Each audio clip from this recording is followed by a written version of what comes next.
사랑하는 성도 여러분, 애굽의 장자의 재앙이 임하던 밤, 이스라엘 백성들은 하나님의 말씀에 순종하여 죽음을 면할 수 있었습니다. 바로 어린 양의 피를 집의 문 좌우와 위에 바르고 집 밖으로 나가지 않으며 그 안에서 어린 양의 고기를 먹는 것이었지요. 그런데 이 유월절 의식에 참여하기 위해서는 한 가지 조건을 갖추어야 했습니다.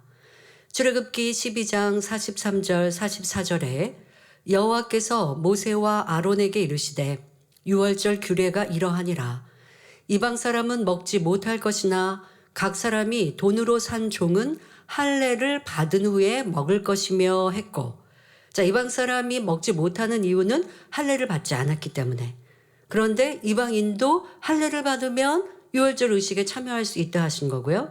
그러면 이스라엘 백성들은 이미 할례를 받은 이들이기 때문에 참여해도 되는 것이고, 출애굽기 12장 48절에도 너희와 함께 거하는 타국인이 여호와의 유월절을 지키고자 하거든 그 모든 남자는 할례를 받은 후에야 가까이 하여 지킬지니 곧 그는 본토인과 같이 될 것이나 할례 받지 못한 자는 먹지 못할 것이니라 하셨습니다. 자, 다시 말해 할례를 받은 이만이 유월절 의식에 참여할 수 있다는 것입니다. 그 내국인 이 이스라엘 민족들은 당연히 할례를 받았기 때문에 너희가 할례 받았냐 받지 않았냐라고 굳이 말씀 안 하시는 것이고요. 왜? 오늘 본문에 여러분 분명 아브라함을 통해 할례에 대해 말씀을 하셨으니까요. 그런데 이방인들은 또 종으로 산 이들은 할례를 받지 않았잖아요. 할례를 받지 않은 일은 유월절 참여할 수 없고, 그러나 그들이 할례를 받으면 너희들처럼 하나 되어 이렇게 유월절 의식에 참여할 수 있다 하신 것입니다. 이처럼 할례를 받은 사람이라야 유월절 음식을 먹을 수 있었으니 곧 할례는 생명과 직결된 매우 중요한 것입니다. 이 할례는 이미 아브라함 때에 하나님께서 친히 명하신 일입니다. 본문 창세기 17장 9절 10절에 하나님이 또 아브라함에게 이르시되 그런즉 너는 내 언약을 지키고 내 후손도 대대로 지키라. 너희 중 남자는 다 할례를 받으라.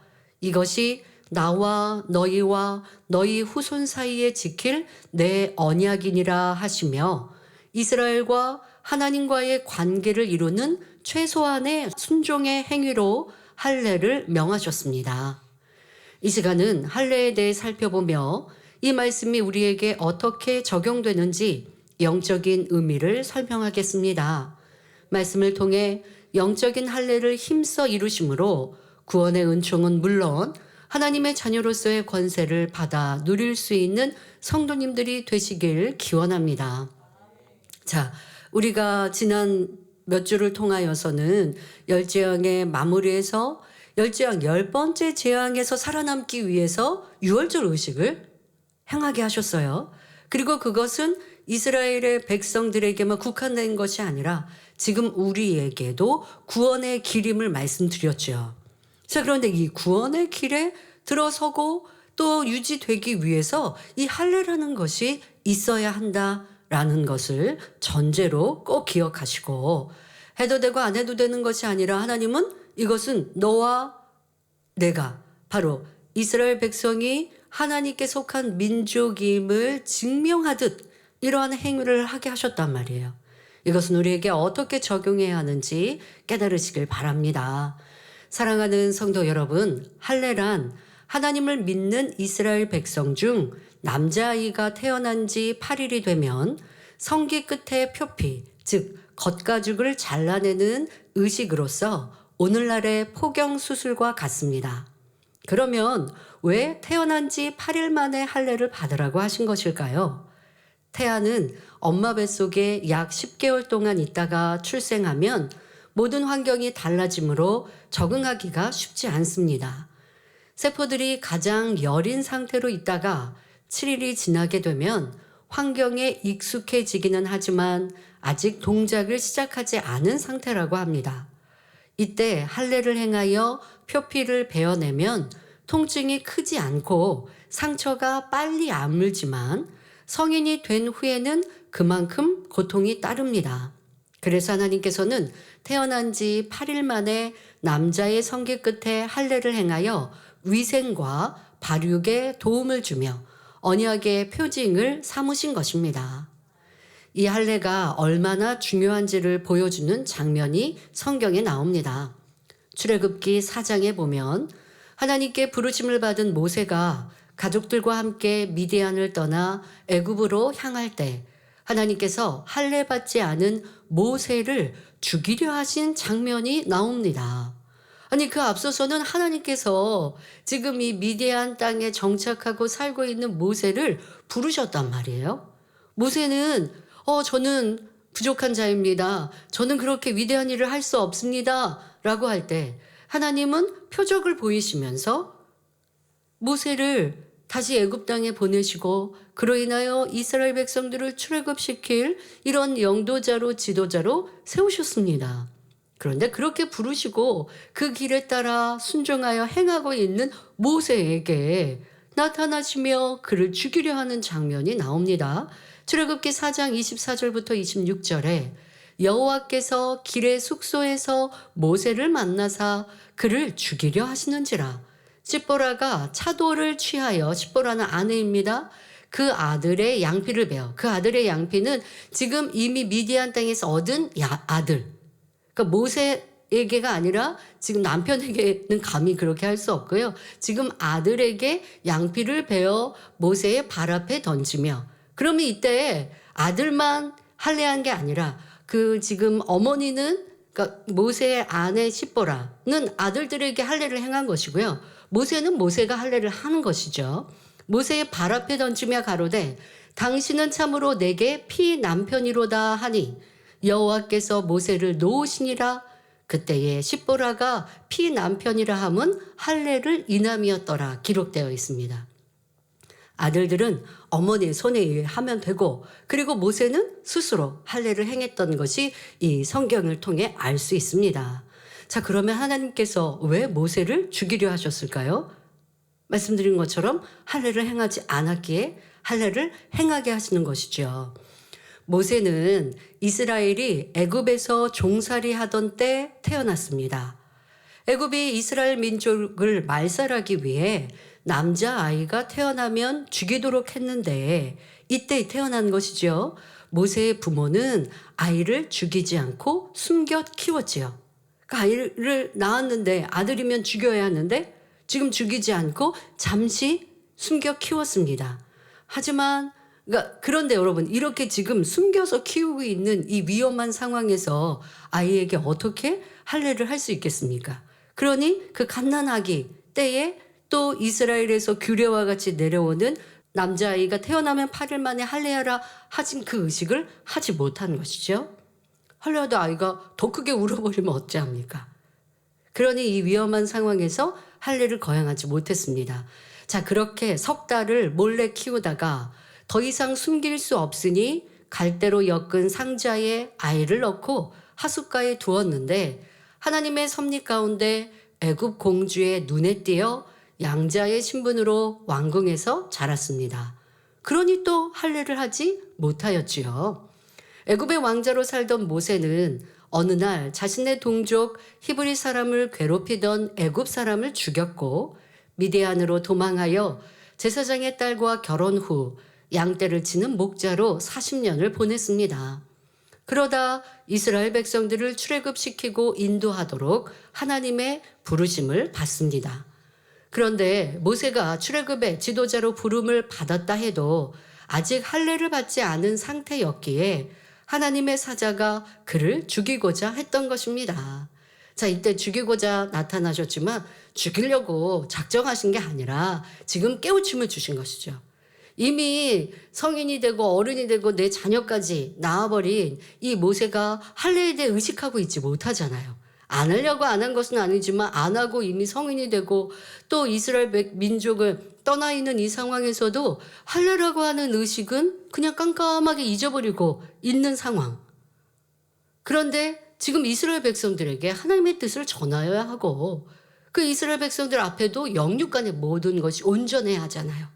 육적인 이 행위니까 그냥 무시하거나 아니면 나 몰라서 못했어야 하지 않도록 모든 것이 완전하도록 지금 행할 수 있는 깨우침을 주고 계십니다.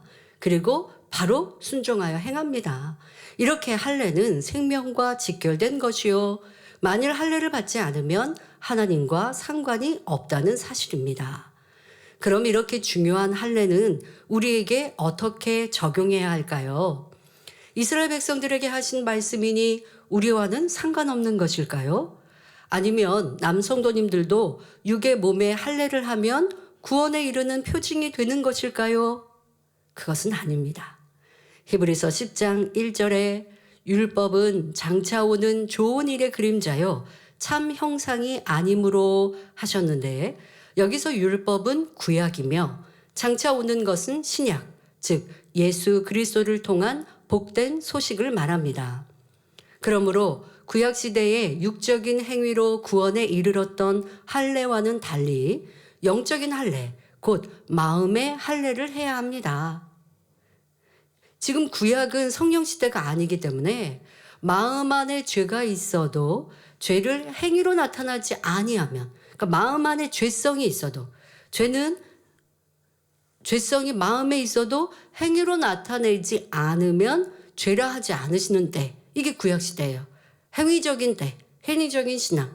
그러니 하나님과 우리 민족이 또 우리가 하나님에 속해 있다라고 하는 걸 행위적으로 할례라는 것을 통해서 나타내게 하신 것입니다. 그것을 행했다는 건 하나님의 말씀을, 하나님의 규례를, 하나님의 명령을 기억하고 있다는 것이잖아요.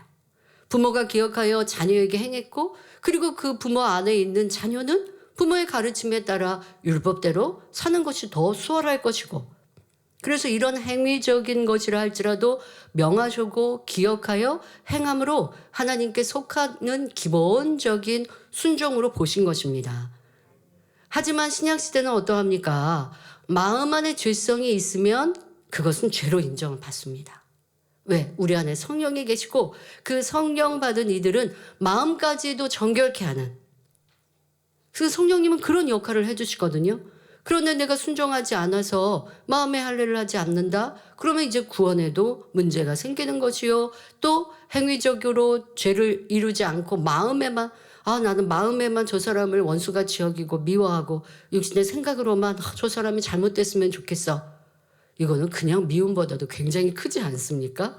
저주하는 생각을 하고 원수와 같이 여기는 이러한 생각, 그러한 마음에 품은 것, 구약에는 그것으로 죄를 하지 않으셨다 할지라도 이제 신약시대, 성령시대에는 마음의 그러한 죄성 또한 죄라 말씀하고 계십니다.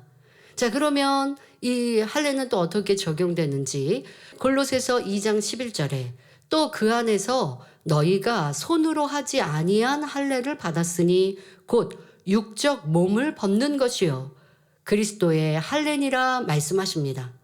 육적 몸을 벗는 것이요 라고 하는 것은 비진리에 물든 마음, 이와 같은 것들을 벗겨내는 것, 이것이 그리스도의 할례라 말씀하고 계십니다. 신약시대에는 이러한 행함을 이루어야 한다 하시는 것입니다.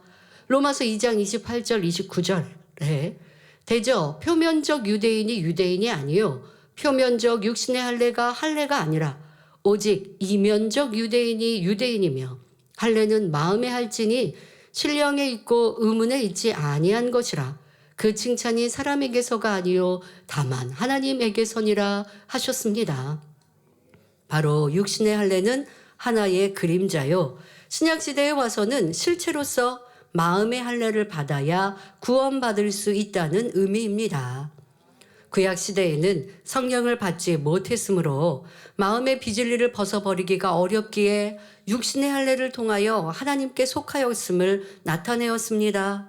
하지만 신약시대에는 예수 그리스도를 영접하면 마음 안에 성령이 오셔서 진리대로 살아갈 수 있도록 도와주심으로 마음의 비진리를 버려나갈 수 있습니다. 이렇게 마음의 할례를 하는 것이 곧 구약시대의 육신의 할례를 영적으로 지키는 것일 뿐 아니라 유월절을 지키는 것이 되는 것입니다. 그러면 마음의 할례는 어떻게 하는 것일까요? 예레미야 4장 4절에 너희는 스스로 할례를 행하며 너희 마음 가죽을 베고 나 여호와께 속하라 하신 대로 마음 가죽을 베는 것입니다. 그러면 마음 가죽을 벤다는 것은 어떤 것일까요?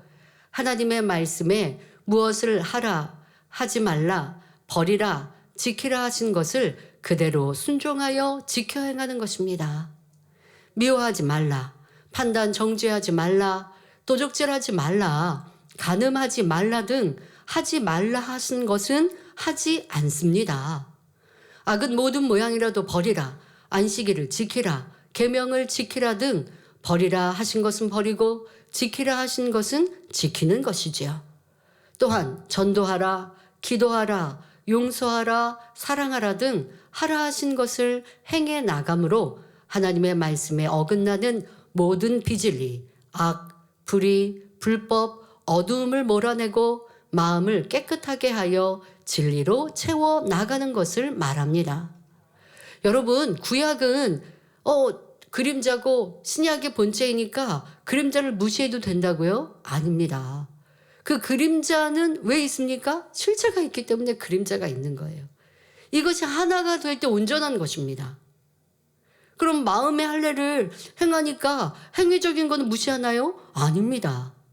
그러니까 이 신약 시대에 와서 마음을 중요시하고 행위적인 것은 마음을 정결케 하면 또 우리 마음 안에는 영이 있고 그 영은 깨끗하니까 행위적으로 죄 지어도 돼. 이렇게 변질시키는 경우들도 있었죠. 니골라당이 그리했습니다. 아니요. 구약도 신약도 함께 하나 되어야 온전한 것입니다. 사람이 실존하는 사람이 있는데 햇빛이 비칠 때 그림자가 없을 수가 없잖아요. 자, 이처럼 여러분들이 신구약의 모든 말씀을 가장 아름답게 이해하고 불에 구워 먹어서 행위로 나타내야 돼요. 구약에 말씀하신 대로 할례 받지 않은 이들은 하나님께 속하지 않았다 말씀하셨는데 신약에 와서 이 할례의 의미를 우리 마음의 할례로 정확하게 말씀하고 계시고 또 구약 성경도 한 구절만 여러분들이 인용했습니다마는 구약에서도 마음의 할례, 그러니까 육적인 할례는 지금 여러 군데에 말씀하시죠. 그것은 규례고 명령입니다. 그런데 이것을 뒷받침하는 영적인 마음의 할례도 구약 성경에 많이 말씀하고 계십니다. 더더욱 신약에서는 지금 읽어드린 것 이상으로도 마음의 할례에 대해 설명하고 계시고요. 마음에 할례하지 않으면 나는 주님 믿습니다. 교회 다닙니다. 하나님을 부릅니다. 라고 해도 구원과 별개의 삶을 살 수 있음을 깨우쳐야 합니다. 그리고 교회 다니는 것만의 의미가 아니라 하나님이 원하시는 대로 마음의 할례를 힘써 이루어야 합니다. 사랑하는 성도 여러분, 모세 당시 유월절 의식은 출애굽하기 직전에 장자의 재앙을 모면하기 위한 의식이었습니다. 따라서 유월절 의식에 참여했다고 해서 영원히 구원받은 것은 아닙니다. 영원한 구원을 받았다면 출애굽한 이스라엘 백성들 모두가 적과 꿀이 흐르는 가나안 땅, 곧 영적으로 믿음의 성지이며 종국에는 우리가 이루어야 할 천국을 의미하는 가나안 땅에 들어갔을 것입니다. 그러나 실제로 출애굽 당시 20세가 넘은 성인들은 여호수아와 갈렙 외에는 믿음과 순종을 내보이지 못하므로 40년간 광야에서 생활하다가 죽었고 축복의 땅 가나안에 이르지 못하였습니다. 오늘날 우리도 마찬가지입니다. 하나님을 알지 못한 채 살아가던 우리가 예수 그리스도를 영접함으로 구원받아 하나님의 자녀가 되었어도 이것으로 온전히 구원에 이른 것이 아닙니다. 단순히 구원의 테두리에 들어온 것에 불과하지요. 따라서 영원한 구원을 얻기 위해서는 이스라엘 백성이 가나안 땅에 들어가기 위해 40년의 연단 과정이 필요했듯이 하나님의 말씀으로 마음의 할례를 행하는 과정이 필요한데 이것이 바로 신앙생활입니다. 여러분, 교회 다니면 구원받는다. 그냥 교회 출석하면 구원받는다 라고 가르치면 저도 참 쉬워요. 여러분도 교회 다니는 거 너무너무 쉬울 거예요. 그런데 이 제단은 교회만 다닌다고 여러분들이 주님을 구세주로 영접하여 주를 부른다고만 해서 구원받는 거 아닙니다. 라고 가르치는 재단입니다. 주님으로 분명 구원받아요. 주님을 우리가 믿었으면 구원받아요. 그런데 그것이 계속 이어지려면, 구원의 그 테두리 안에서 벗어나지 않으려면 여러분들이 마음의 할례라고 하는 행함을 계속하여 이어가셔야 한다는 것, 이것을 강조하고 가르치는 것이 우리 만민재단입니다. 다시 말해 죄를 지적하고 죄를 버려야 합니다 라고 가르칩니다.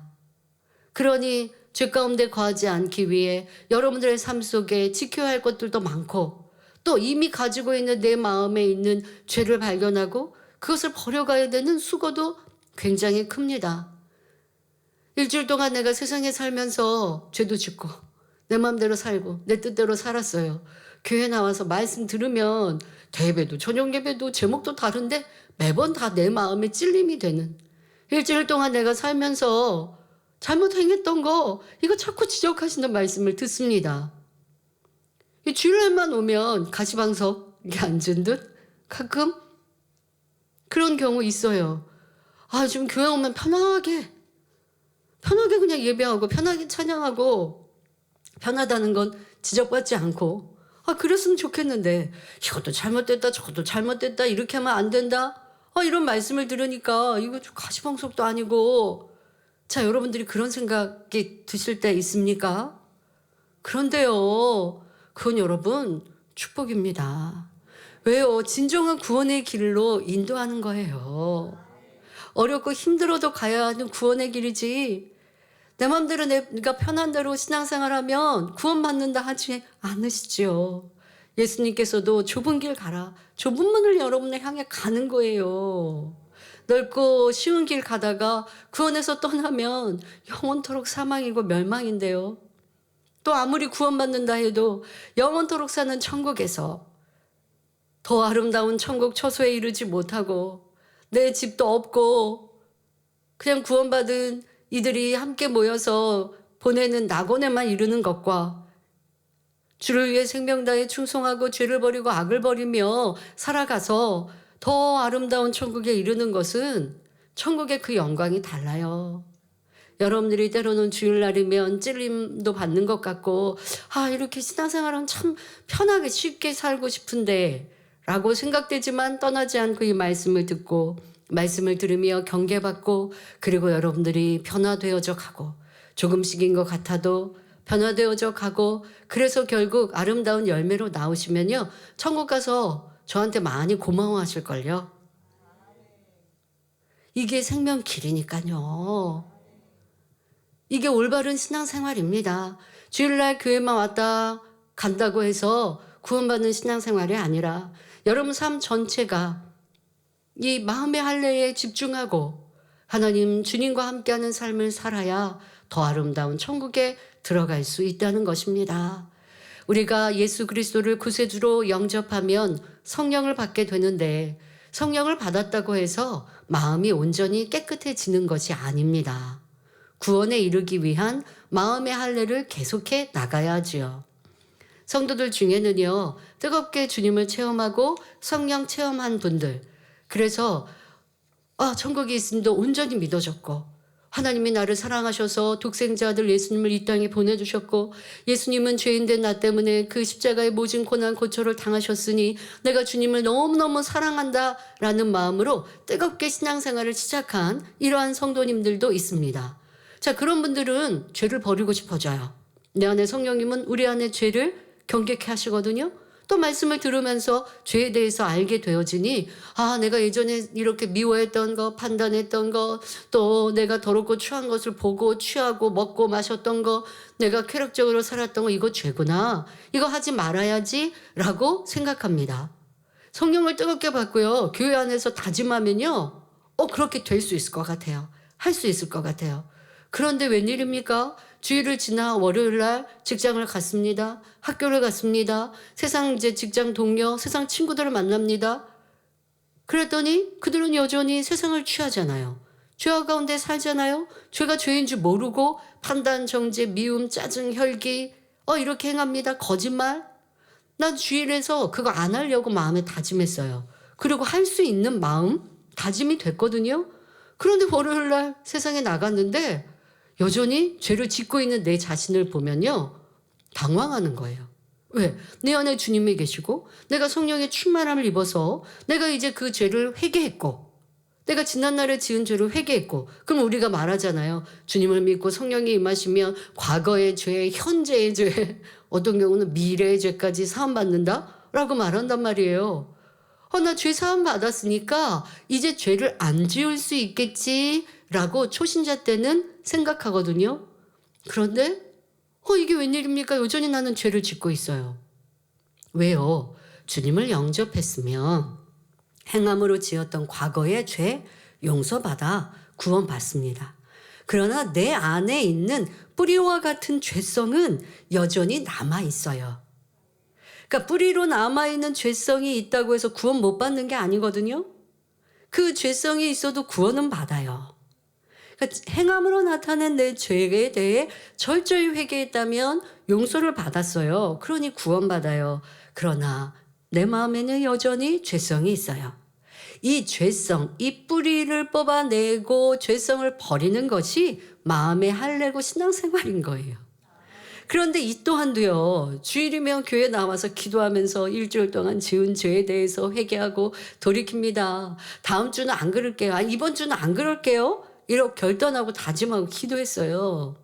그게 너무 간절했단 말이에요.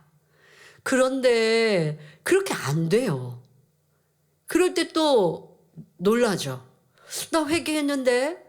여러분, 회개한 것은 지금 지은 죄를 용서받은 것이지, 마음에 있는 죄성을 버리는 것은 더 간절하고 더 지속적으로 수고해야 되는 거예요.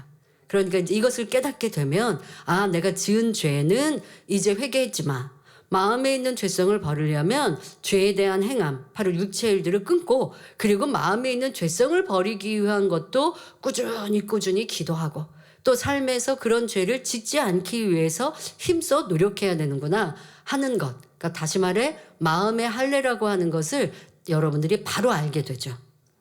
그러니까 죄에 대해서 회개하는 것과 마음의 할례와는 조금 다른 것. 그러나 이것을 함께 이루어서 온전히 하나님의 속한 자녀가 되기를 힘써가는 여러분들이 되셨다면, 아직 내가 온전한 선교를 이루지 않았어도 이런 깨우침을 갖고 계신다면 잘한 것입니다. 이제 힘써 순종하셔서 마음의 할례 이루셔야죠. 마음의 할례를 통해 더럽고 추한 죄악을 하나님의 말씀으로 씻어내고 성령의 검으로 잘라내야 거룩한 하나님의 자녀가 되어 재앙과 상관없는 삶을 영위하며 온전한 구원에 이룰 수 있는 것입니다. 이외에도 우리가 마음의 할례를 해야 하는 것은 영적인 전쟁에서 승리하기 위함입니다. 우리 눈에 보이지 않지만 이 세상에는 하나님께 속한 선한 영들과 하나님을 대적하는 악한 영들 사이에 치열한 전쟁이 계속되고 있습니다. 에베소서 6장 12절에 우리의 씨름은 혈과 육에 대한 것이 아니요 정사와 권세와 이 어두움의 세상 주관자들과 하늘에 있는 악의 영들에게 대함이라 말씀하십니다. 이러한 영적 싸움에서 승리하기 위해서는 반드시 하나님의 정결함이 필요합니다. 영계에서는 죄가 없는 것이 힘이기 때문이지요. 그래서 하나님께서는 마음의 할례를 원하셨고 할례의 중요성을 깨우쳐 주시는 것입니다. 요한일서 3장 21절 22절에 사랑하는 자들아, 만일 우리 마음이 우리를 책망할 것이 없으면 하나님 앞에서 담대함을 얻고 무엇이든지 구하는 바를 그에게 받나니 이는 우리가 그의 계명들을 지키고 그 앞에서 기뻐하시는 것을 행함이라 하셨습니다. 우리가 질병과 가난 등 모든 인생의 문제들을 응답받기 위해서도 마음의 할례를 해야 합니다. 정결한 마음을 이룰 때 하나님 앞에서 책망할 것이 없으니 무엇이든지 구하는 대로 응답받을 수 있지요. 이처럼 할례를 행할 때 구원의 길인 유월절 의식에 참여할 수 있게 되는데, 이는 오늘날의 성찬 예식과도 결부됩니다.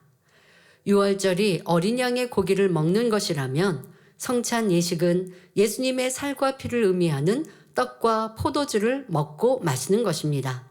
요한복음 6장 53절 54절에 예수께서 이르시되 내가 진실로 진실로 너희에게 이르노니 인자의 살을 먹지 아니하고 인자의 피를 마시지 아니하면 너희 속에 생명이 없느니라. 내 살을 먹고 내 피를 마시는 자는 영생을 가졌고 마지막 날에 내가 그를 다시 살리리니 하셨습니다. 여기서 인자는 예수님을 가리키며 인자의 살은 성경 66권 하나님의 말씀이요 인자의 살을 먹는다는 것은 성경에 기록된 하나님의 진리의 말씀을 마음에 양식 삼는 것을 의미하지요. 여기에 음식물의 소화를 돕기 위해 수분을 섭취해야 하는 것처럼 인자의 살을 먹을 때도 인자의 피를 함께 마셔야만 소화를 잘 시켜 영생할 수 있습니다. 따라서 인자의 피를 마신다는 것은 하나님의 말씀을 진정으로 믿고 그 말씀대로 지켜 행하는 것을 말합니다. 하나님의 말씀을 들어 알면서도 행하지 않는다면 아무 소용이 없습니다. 우리가 성경 66권에 기록된 하나님의 말씀을 양식 삼고 행해 나갈 때 진리가 마음에 들어와 양분으로 흡수되고 모든 죄악은 배설되므로 진리의 사람이 되어 영생을 얻게 되는 것입니다.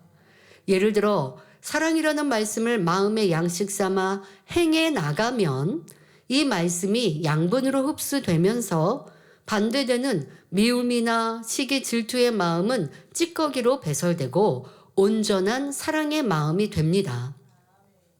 여러분, 그래서 죄를 버리고 마음의 할례 선교를 이룰 때 그 죄성에 반대되는 선, 진리, 사랑 이와 같은 것들을 행하면 이 죄가 더 빨리 없어지는 거죠. 그러니까 죄성을 버리기 위한 기도를 하시고 삶에서도 항상 이 죄성에 대해 의식하고 행하지 않기 위하여 노력하는 것과 함께 이 죄성과 반대되는 선 진리가 있다고요. 이걸 행하면 그러면 이 죄성도 더 빨리 버려지는 거예요. 그러니까 이렇게 여러분들 이걸 같이 하셔야 되는 거예요. 누구를 미워하는데 미워하지 않게 해주세요 라고만 기도하면 미움이 버려지는 게 너무너무 오래 걸려요. 그런데 미움 버리게 해주세요 라고 기도했고 내가 저 사람을 왜 미워하지 궁금했고 그리고 그 사람을 만나기 전이면 내가 어떻게 하면 선한 말을 할까? 어찌하면 사랑의 행함을 할까? 이게 사랑을 심는 거잖아요. 자, 이렇게 미움과 반대되는 사랑의 행위들을 생각하고 그렇게 행하면 아직 마음에 미움이 있어도 열심히 사랑을 행하면 마음의 미움이 어느 순간 버려져 가는 것, 쉽게 마음의 미움이 사라진 걸 체험할 수 있어요. 미움뿐 아니라 많은 죄성도 다 이렇게 죄성과 반대되는 선과 진리의 행함이 있어요. 자, 나는 좀 우울해요. 내 삶이 내 부모의 성격도 가정안에서 보니까 형제들도 그렇고 우울해요. 어떤 상황을 만나면 이거 잘 안 되면 어떡해? 이렇게 부정적으로 생각하고 또 그렇게 말하고 또 삶에서 보니까 불평불만도 많아요. 근데 그게 부모님도 그렇고 내 형제들도 그렇게 살아왔어요. 그렇게 내가 굳어졌어요. 불평 원망도 많고 안 된다 하는 부정적인 말도 많아요. 자, 이런 사람은 어떻게 해야 할까요? 아버지 하나님, 제가 믿음 없이 이렇게 불평불만하는 거, 부정적인 거 고치기 원합니다. 라고만 기도하면 더뎌요. 반대의 행함, 기쁨과 감사로 심는 거죠. 불평 원망이 아니라 그러니까 자꾸만 내 눈에는 안 되는 게 보이고 싫은 게 보여요. 그런데 우리의 삶에 싫은 것만 있지 않고 좋은 것도 참 많죠. 그 좋은 것을 찾아 고백하는 입술로 힘써 바꾸는 거예요.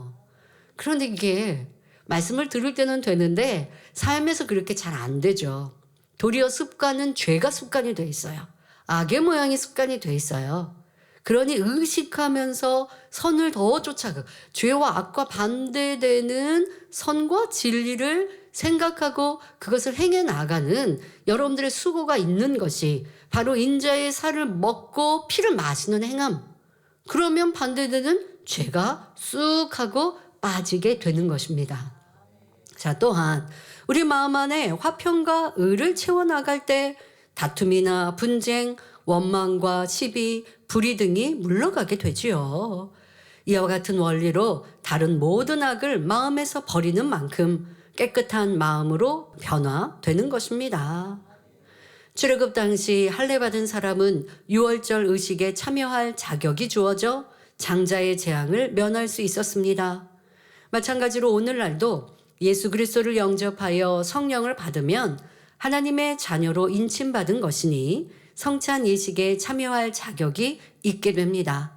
그런데 유월절은 장자의 재앙을 면하기 위한 순간의 구원이었기에 온전한 구원을 위한 광야의 행진이 필요했듯이 성령을 받아 성찬 예식에 참여할 수 있다 해도 이후로 영원히 구원받기 위한 과정이 필요합니다.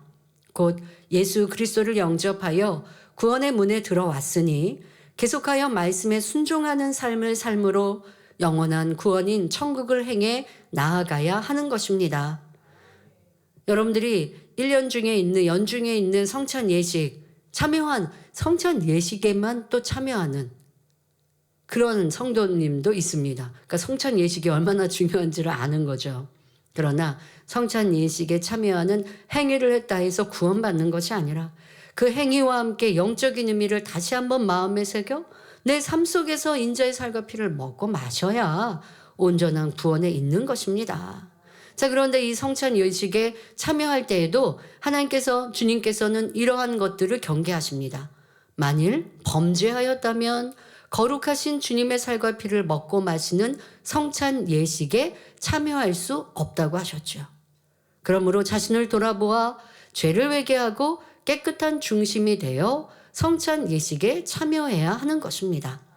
고린도전서 11장 27절 29절에 그러므로 누구든지 주의 떡이나 잔을 합당치 않게 먹고 마시는 자는 주의 몸과 피를 범하는 죄가 있느니라. 사람이 자기를 살피고 그 후에야 이 떡을 먹고 이 잔을 마실지니 주의 몸을 분변치 못하고 먹고 마시는 자는 자기의 죄를 먹고 마시는 것이니라 하셨기 때문입니다. 어떤 사람들은 물 세례를 받은 사람만이 성찬 예식에 참여할 수 있다고 말하기도 합니다. 그러나 예수 그리스도를 영접하면 누구든지 성령을 선물로 받아 하나님의 자녀가 되는 권세를 얻게 됩니다. 따라서 성령을 받고 하나님의 자녀가 되었다면 아직 물 세례를 받지 않았다 해도 죄를 회개하고 성찬 예식에 참여할 수 있습니다. 우리는 성찬 예식을 통해 십자가에 달려 피 흘려주신 주님의 은혜를 다시 한번 깨닫고 자신을 돌아보며 열심히 하나님의 말씀을 양식 삼아 지켜 행해야 합니다. 고린도전서 11장 23절부터 25절에 주 예수께서 잡히시던 밤에 떡을 가지사 축사하시고 떼어 가라사대 이것은 너희를 위하는 내 몸이니 이것을 행하여 나를 기념하라 하시고 식후에 또한 이와 같이 잔을 가지시고 가라사대 이 잔은 내 피로 세운 새 언약이니 이것을 행하여 마실 때마다 나를 기념하라 하셨습니다.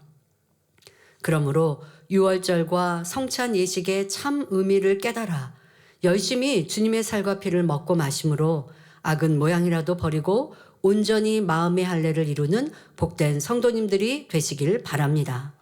자, 유월절 의식에 참여하지 않으면 구원에 이를 수 없습니다. 자, 구약에는 유월절 의식, 신약에서는 성찬 예식입니다. 성찬 예식에 참여함으로 우리는 구원에 이르는 또한 행위, 주님을 생각함으로 구원의 길에 떠나지 않을 수 있습니다. 그런데 성찬 예식에 참여하려면 죄 악의 모양들을 회개해야 하고 죄악 가운데 거하면서 성찬 예식을 참여하면 주님의 몸과 피를 범하는 죄가 된다고 하십니다. 그러니 우리의 삶 자체가 깨어있는 삶을 살다가 성찬 예식에 참여해야 그것이 온전한 것이 되는 것이죠. 그러니까 깨어있는 삶, 바로 마음의 할례를 이루는 삶. 그러니 성찬 예식과 영적인 마음의 할례는 구약의 유월절 의식과 육적인 할례를 받으니까 유월절 의식에 참여하고 그로 인하여 구원받을 수 있다라는 것과 다 짝을 이루는 것입니다. 여러분, 하나님 말씀은 1.1획도 떨어짐도 변함도 없습니다. 그대로 심판하시고 그대로 이루어지는 것입니다. 내가 심판이 있는 때 그때 가서 마음의 할례해야지. 여러분, 그렇게 다짐한다고 그 기회가 주어지는 것이 아니라 말씀드리지요. 이제 깨어 마음의 할례를 이루며 거룩한 여러분들의 마음과 모습으로 만들어가고 그리고 주님이 임하시기 때에 온 영으로 신속히 이루어서 흠없는 우리 만민의 모든 성도가 되시길 바랍니다. 결론을 말씀드립니다. 사랑하는 성도 여러분, 오늘로써 열 재앙의 말씀을 마칩니다. 이 열 재앙의 말씀이나 이스라엘의 출애굽 여정은 수천 년 전에 있었던 이스라엘의 역사로 그치지 않습니다. 우리의 신앙 여정과 구원의 길과 너무도 흡사하지요. 그래서 우리는 출애굽의 여정과 이스라엘 백성들의 모습, 가나안 땅을 취하는 과정을 통해 교훈을 삼아야 합니다. 이스라엘 백성들이 살았던 애굽은 영적으로 볼 때 원수마귀 사단이 주관하고 있는 세상을 의미합니다. 이스라엘 백성들이 애굽에서 노예 생활하며 천대받고 고통받았던 것처럼 사람들은 하나님을 알지 못할 때 원수마귀 사단이 가져다 주는 온갖 고통과 아픔, 슬픔 등을 겪으며 살아갑니다. 이스라엘 백성은 모세를 통해 나타나는 열 재앙을 보면서 어렴풋이나마 하나님을 알게 되고 자신들의 조상인 아브라함에게 약속하신 가나안 땅으로 가기 위해 모세를 따라 출애굽하였습니다. 이러한 이스라엘 백성들의 모습은 오늘날 하나님을 알지 못한 채 살아가다가 예수 그리스도를 영접한 사람들의 모습과 동일합니다. 이스라엘 백성들이 종살이하던 애굽을 떠났다는 것은 마치 원수마귀의 종노릇 하다가 예수 그리스도를 영접함으로 하나님의 자녀가 된 것과 같지요. 그리고 이스라엘 백성들이 적과 꿀이 흐르는 가나안 땅을 향해 떠나는 여정은 마치 천국을 향해 신앙생활이라는 믿음의 대장정을 하는 성도들의 모습과 다를 바 없습니다. 이스라엘 백성들이 가나안 땅에 이르기까지 광야길로 행한 것처럼 비록 하나님의 자녀가 되었다 해도 가나안 땅이라는 천국에 이르기까지는 믿음의 여정이 기다리고 있습니다. 때로는 어렵고 힘든 좁은 길을 행군한다 해도 장차 우리에게 주어질 아름다운 천국의 영광을 믿음으로 바라보기에 힘들다 하지 않고 하나님의 도우심과 능력을 힘입어 능히 승리해 나가야 합니다. 이제 우리는 애굽을 돌아보아서도 그리워해서도 안 됩니다. 열재앙 중에 지키시고 보호하신 하나님, 홍해를 가르시고 바다의 길로 건너게 하시며 각종 기사와 표적을 보이시며 가나안 땅으로 인도하시는 하나님만 바라보며 힘차게 나아가야 합니다.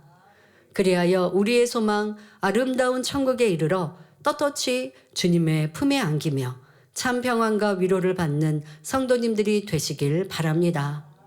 후회와 죄송함이 아니라 감사와 희열로 가득한 구원의 날을 맞는 복된 성도님들이 되시길 주님의 이름으로 기원합니다. 할렐루야. 전능하신 사랑의 아버지 하나님, 이 시간 기도받는 모든 성도님들을 위해 안수하여 주옵소서.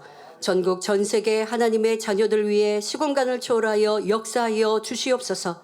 믿어지는 믿음을 주시고 부정적인 생각과 의심의 세력을 물리쳐 주옵시며 모든 시험 환난도 물리쳐 주옵소서. 머리부터 발끝까지 오장육부, 뼈, 마디마디, 온몸의 신경, 조직, 세포 등 성령의 불로 태우시고 근본의 빛으로 역사하여 주옵소서. 예수 그리스도의 이름으로 명하노니 원수마귀 사단아 모든 질병균 연약함아 물러가라. 빛이여 임하라. 모든 불치 난치병도 성령의 불로 태워 깨끗게 하여 주옵소서. 말라리아를 비롯한 모든 풍토병도 물리쳐 주옵소서. 감기, 기침, 열, 몸살, 독감 등 각종 유행성 질병도 다 물러가라. 어떠한 질병도 틈타지 않게 지켜 주옵소서. 각종 암과 전이된 것, 에이즈, 백혈병, 뇌졸중, 고혈압, 저혈압, 심장병, 폐병, 위장병, 당뇨, 부인병, 피부병, 갑상선 질환과 모든 염증도 깨끗게 하여 주옵소서. 소아마비, 중풍, 관절염, 디스크도 온전케 하여 주옵소서. 요통, 두통, 신경통을 비롯한 모든 통증은 사라질지어다. 간질, 자폐증, 우울증, 조울증, 공황장애, 노이로제, 치매 등 모든 정신질환도 물러갈지어다. 모든 마비된 것도 풀어지고 일어나 걷고 뛸지어다. 눈도 잘 보이게 하옵시고 귀도 잘 들리게 하여 주옵소서. 소경은 눈을 뜨고 귀머거리는 들으며 벙어리는 말할지어다. 각종 사고 후유증도 깨끗게 하여 주옵시고 부러진 뼈도 붙여 주옵소서. 화상 입은 것도 온전케 하시고 화기야 물러가라 열도 물러가라. 아버지 하나님 흉터나지 않게 역사하여 주옵소서. 마약을 비롯하여 각종 약물과 독극물, 중독도 깨끗함을 입을지어다. 죽은 신경과 세포가 살아나며 죽은 자도 살아나게 하여 주옵소서. 잉태의 축복도 주옵소서. 예수 그리스도의 이름으로 명하노니 원수마귀 사단아 하늘 공중 권세 잡은 악의 영들아 물러가라. 그의 사자들도 물러갈지어다. 이 땅의 악한 영, 더러운 영, 거짓되고 간사한 영, 이간질하고 미혹하는 모든 어둠들은 물러갈지어다. 모든 흉악의 결박을 풀고 어둠아 물러가라. 빛이여 임하라. 아버지 하나님 부르짖어 기도할 수 있는 능력을 주시고 죄를 버리고 성결될 수 있는 능력 주옵소서. 영원히 잘됨같이 범사에 잘되게 하시고 가정의 복음화도 이루어 주시기를 원합니다.